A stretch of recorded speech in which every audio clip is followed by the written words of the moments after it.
मध्य प्रदेश के रीवा शहर में मंगलवार का दिन आमजनों के लिए आरक्षित किया गया।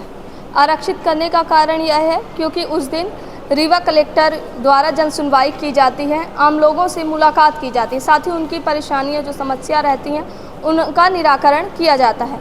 आज हम मौजूद हैं रीवा के कलेक्ट्रेट कार्यालय में और आज ही जन सुनवाई है। मेरे साथ जो बुजुर्ग अम्मा दिख रही हैं, यह अपनी समस्याओं को लेकर कलेक्टर मैडम के पास आई हैं, जन सुनवाई में आई हैं और ये दर की ठोकरें जब खा चुकी, जब परेशान होकर एक बार फिर ये कलेक्टर के द्वार आई हैं। क्या है पूरा मामला, हम इनसे डायरेक्ट जान लेते हैं। क्या नाम है आपका?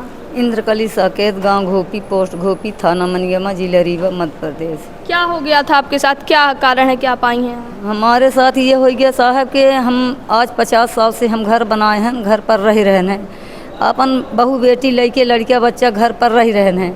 अब वो घर से हम निकाले जाई लगे साहब, तो ऐसे है कि कौन निकल रहा है? ये उमेश पटेल, बसंत पटेल, श्री पटेल, लल्लू पटेल ये निकाल रहे हैं। पेड़ पौधा मार गए हैं जबरदस्ती सरहंगाई कई के, अगे तो हमार पेड़ पौधा सब काट लीन, बारी बेवड़ा सब गिरा दीन, घर दुआर सब गिरा दीन। हम मड़ई रोप के हैं, हमारी कोई सहारा नहीं है, सहायता न। थाना पुलिस गए, थाना पुलिस वाले तो उन्हें तो झूठा अंजाम लगा कहते हैं कि क्यों आपके घर में आते हैं? ये हमसे ये कहते हैं कि ये घर से हटू, तो हम कहन के काहे हटी। आज हमारा 50 साल के घर बना है, जमीन तउन तो हमका बसिंदा बसाए रहे, तो हम जमीन पर हैं।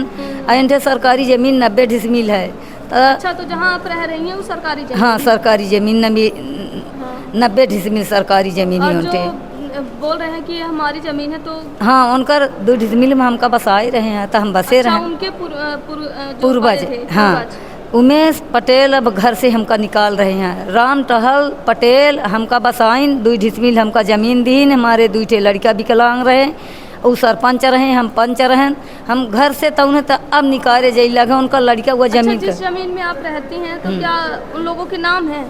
वो ज़मीन का बेच दीन उनका लड़का, उनकर काम करे नहीं गए तो वो ज़मीन का बेच दीन। अच्छा, जो आपको ज़मीन दिए थे उनके बच्चे बेच दीन। हाँ। अब वो घर से जो ज़मीन ले लीनी तो घर से निकाल लगा वो। अच्छा, जो न्यू ज़मीन लिए हैं तो वो घर से निकाल रहे हैं। और वो मडली यहाँ साहब कबो मडल कह सका था, मडली जाए के पटेल जी का मार डारी नहीं, और मडल करे हैं, वही धमकी देते हैं कि हम तो का जहिया चाहे दत्तीदार मडल कह दे, मादर चो घर से निकल गाड़ी गराऊ उल्टा सीधा बोल के बहू बेटी बेइज्जती करते हैं।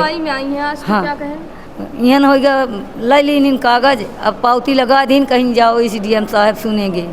हाँ, तो कब बुलाए हैं आपको SDM साहब? SDM साहब का कागज कहीं कि ये जमा कर देंगे, SDM साहब आपको जांच करेंगे, बुलाएंगे। अच्छा, हाँ। तो क्या लगता है मिलेगा न्याय? हम का कही साहब आज तक का न्याय नहीं मिल सका।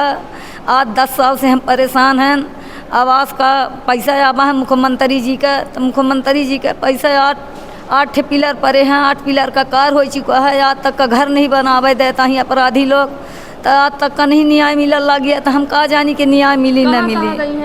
हम SP के गए, कलेक्टर के गए, कमिश्नर के गए, एजाई साहब के लगे गए, महिला थाना गए, मनगमा थाना गए, मनगमा थाना से भगा दीन। अब यह है कि हम कहाँ जाई, गंगे थाना भर के सुनिन, तो उनठे जाके हो पैसा हम बीचे हैं साहब, तब को सुनत नहीं आई। बस अपराधी लोग जाए भीतर सकाई बसंत लाल पटेल, उमेश पटेल, श्री पटेल, लल्लू पटेल, द्वारिका पटेल, और 4-6 लोग हम सब साहब, सबके नाम नहीं जानता है। ये कही रहने साहब कि हमार मौके पर जांच की जाए, अगर अन्याय हम करे होई तो हम जल्दी से जल्दी हमका कलेक्टर साहब घर से निकाल दें, हम जहाँ वहाँ पर्वत में बसा दें, जहाँ कह दें, जहाँ हम चले जाइए निकल जाइए। अपन जनसंख्या लेके इतनी बड़ी अत्याचार हो रही साहब हमारे। ठीक है, तो ये थी बुजुर्ग जिन्होंने अपना दर्द बयां किया। यह दर्द उनके खुद के आशियाने के लिए था कि इनका आशियाना जो है इनसे न छीना जाए। फिलहाल यह तो जांच का विषय है कि कलेक्टर द्वारा क्या कार्यवाही की जाती है, साथ ही SDM साहब द्वारा क्या कार्यवाही की जाती है। वीडियो जर्नलिस्ट नीरज के साथ सोनाली दुबे की रिपोर्ट।